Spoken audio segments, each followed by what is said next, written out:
પ્રભારી અર્જુન ચૌધરી કઠપુતળી જેવો હતો. હા, આ પહોંચાડજો આ વાત.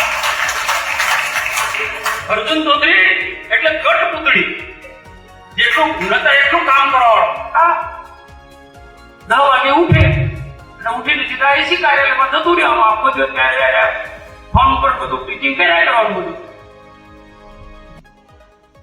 કોઈ મહત્વના નિર્ણય લેવા હોય તો અમને તો પૂછો. 9 વાગે 10 વાગે ઉઠે એ રાક્ષસી વૃત્તિનો માણસ છે. મેં આ વાત ઘણી જગ્યાએ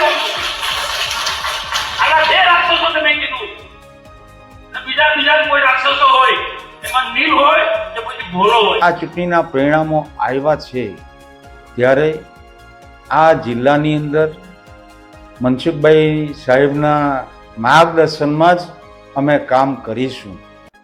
પણ આ જિલ્લાને કેવી રીતના બેઠો કરવો છે ભારતીય જનતા પાર્ટી માટે, એનું ચિંતન મનન આ સંગઠનને સાથે રાખીને અને એક પ્રભારી તરીકે મને બેઠકમાં બોલાવ્યો હોત સાહેબે અને ધારાસભ્યશ્રીએ, તો મને ખૂબ આનંદ થશે. અને એનું એક સમીક્ષા બેઠક તરીકે એક આ સંગઠન પણ રાખવા માંગે છે. જિલ્લાના એક પ્રભારી તરીકે હું પણ રાખું છું અને સંપૂર્ણ મંડળની અંદર પ્રવાસ કરીને જે અમારું પરિણામ આવ્યું છે અને સમીક્ષા બેઠક ની અમે કરવાના પણ છીએ નીલભાઈ સાથે.